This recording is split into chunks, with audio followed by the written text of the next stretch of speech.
and a very warm welcome to the presentation of this report, The Ascent of Autonomous Nations. This is a joint study by the Centre Maurits Coppieters and the Welsh Nationalism Foundation. We are in the European Parliament and we have invited three experts that will help us explore how stateless nations in Europe could benefit from the fact of being an EU member state. They are Scarlett Butler from the Welsh Nationalism Foundation. Thank you very much for being here today. He is Gunther Dauwen, Director of the Free Islands. Thank you very much for being here today also. And Mr. Ignasi Centelles from the Centre Maurits Coppieters. Thank you all very much for being here. Our intention is to debate about some of the findings of this report and then discuss a little bit some specific issues, some of the nations that you know the most, such as Wales, Flanders or Catalonia. Let's start with you, Ms. Butler. Let's discuss the European Parliament, because in this report the author argues that stateless nations are misrepresented in the European Parliament. Would you agree with this statement? Yes, definitely. I mean, in Wales we currently have 4 MEPs, so that's 4 MEPs to represent over 3 million people. So the Lisbon Treaty says that in order to ensure that smaller member states have a certain amount of influence, they have to have at least 6 MEPs. So that means that Wales is severely underrepresented. For example, Malta has just over 400,000 people, but they have 6 MEPs. So Wales should have at least 6 MEPs. Similarly, Catalonia has a population of over 7 million people and only 7 MEPs.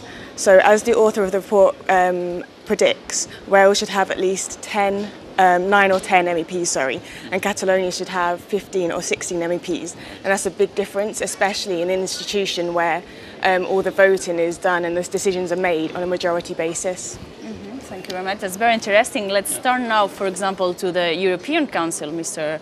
Gunther Dauwen. Do you think that sub-state governments are well represented in this institution? Well, they're not.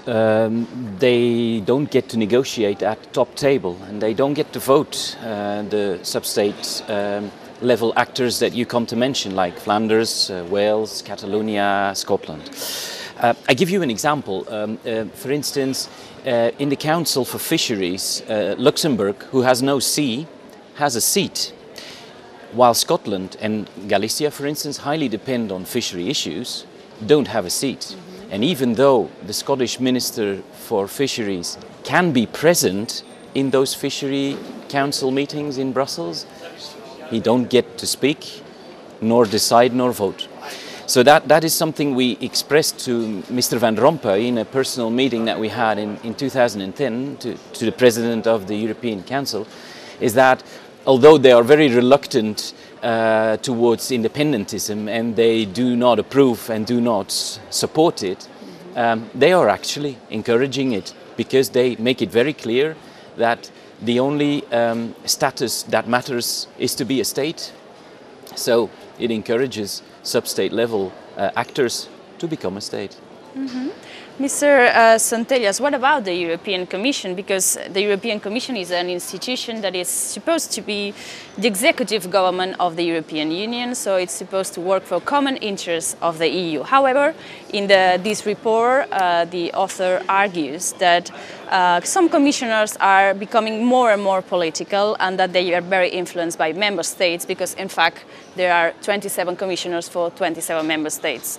Do you agree with this statement? And if so, how this affects stateless nations in Europe? Well, as a matter of fact, yeah, we could argue that indeed there is, in some cases, a competition of loyalties, if you want. While European Commission theoretically defends the common EU interest, the commissioners, you will agree, are proposed for nomination by the member states, and this inevitably raises the question of real affiliation. We observe that in most of the cases, commissioners are in a way or another affiliated to the majority or the governing parties of their member states. So neutrality of commissioners as the author argues, is debatable, and one should not expect willingness to diverge from the interest of the member state, from the commissioners. This is even more more obvious when commissioners rely on the home government for being reappointed. Certainly, this is the case for small and medium-sized states that use their commissioners as part of a transmission tool to effectively monitor the work of the commission and influence the decision making. Which is logic, I guess. That they connect, and they wear two hats. They represent the union, but also their member state. And linking your question and your previous answer, you suggested that it's difficult for subcentral governments to influence in the council. It's exactly the same case when it comes to influencing the agenda of the commission. In practice, this represents an increased difficulty for small parties, and by extension, regional or regionalist or minority parties, to influence the decision-making process within this institution. And as a matter of fact, just I will very briefly finalize, we could see in the two Barroso commissions preeminence of majority parties. None of the commissioners of the two Barroso commissions was ever in favor of further devolution within their home countries.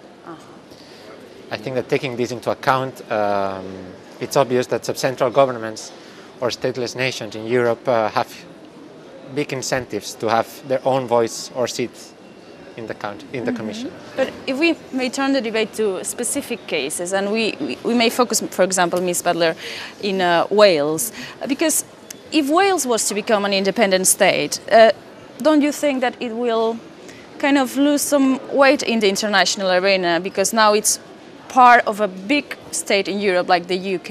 It wouldn't be a problem? I think definitely if Wales was an independent state within the EU, it would definitely have more influence, because as both Gunther and Ignasi were saying, currently obviously Wales is not represented in the Council of Ministers, because the Council of Ministers, as Gunther was saying, represents the governments of the member states, not the governments of the sub-state governments. The sub-state nations. So Wales's view differs quite often from that of the rest of the UK. Certainly the Westminster government, our opinion is very different from the Westminster government on a lot of things. So certainly in areas such as agriculture, that's a devolved issue. So the Welsh government has the right to make legislation on agriculture, but they don't have the right to speak on agriculture within the Council of Ministers. So the UK government are always the ones that are representing Wales on this issue. I mean, of course, the Welsh ministers have the right to be able to speak in the Council of Ministers with prior consent from the UK government, but obviously why are they going to give their consent to Wales when they're trying to push forward their own agenda? So it's true to say that obviously smaller member states have less weight within the Council, but even states such as Malta and Cyprus can veto decisions where an unanimous vote is needed. And obviously if Wales was an independent state within the EU, we'd also have the presidency. So 6 months. Yeah, exactly. So that would give us, that'd put us further on the international agenda. Like the media would be talking about us more as the presidents of the EU. And do you think the case would be the same for Flanders or Catalonia? Yes, with one slight remark for Flanders, for instance, that they have possibilities in the council to have their voice heard, namely on the competences that are devolved in Belgium towards Flanders and to Wallonia and to the Brussels capital region. So the three sub-state level actors in Belgium, in the context of Belgium, can speak in the European Council on their powers. But of course they have to do that in consultation, because they have only one voice as the member state Belgium. So sometimes their opinions are neutralized by opposite views from other sub-state partners from within the same context. So they do have a voice, it's a good start, it could be an example for others, but it's not enough. It's not enough. And what about Catalonia, you think? I think that exactly as in the case of Wales, Catalonia, or the Basque Country or Galicia would gain influence within the council if they had a seat.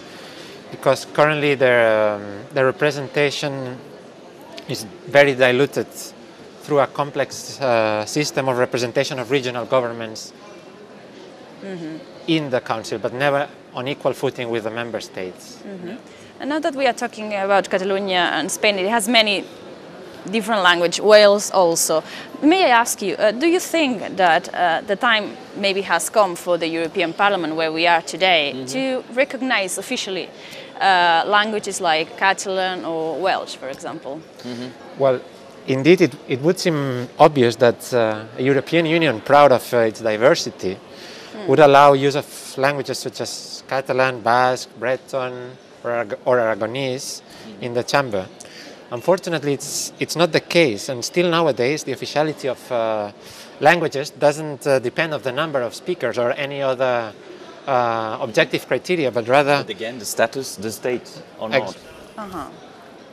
And in fact, if Spain would ask for European official status of any of their co-official languages, it could be implemented very easily without extra cost, because most of the interpreters in the chamber, in the parliament, already speak Catalan or Basque. So it wouldn't even need recruitment of further personnel. And in a European Parliament's conference that our European Free Alliance organized, presided by Jill Evans 2 years ago, we claimed, and we will claim that in our manifesto in the elections 2014 as well, we claim for linguistic equality. And it's not just an egalitarian demand, but it's also a basic democratic demand, because everybody, people in Wales for instance, should have a possibility to intervene, to ask questions to the Commission, to the Council, in their own mother tongue. And that is a question not just of cultural diversity, as Ignasi said, but democracy. And we believe that equality is needed. Okay, but you seem to agree that the main issue then is to become a state. And right now in Europe we have different movements towards independence. We have Scotland holding a referendum in 2014. Yes. In Catalonia, the debate is also very strong, same in Flanders. But then the big question is, if there are new states in Europe created from Scotland, from Catalonia, from Wales, wherever, would they be EU members, automatically EU members? It's not foreseen in the treaties. It may not be easy. Of the EU, so there is a sort of a grey zone there. The thing that we politically ask then is, if through a democratic process there is a yes, how is the European Union going to find arguments to say that this is inadmissible and that they cannot enter, just because of the pressure of some capitals in the European context? So that seems to be a very tough point for the European Union itself. That's all very interesting. We have to leave it here. Unfortunately, this was a very, very interesting report. We were presenting this report, the Ascent of Autonomous Nations, by the Centre Maurits Coppieters and the Welsh Nationalism Foundation. Thank you all very much for following, and goodbye.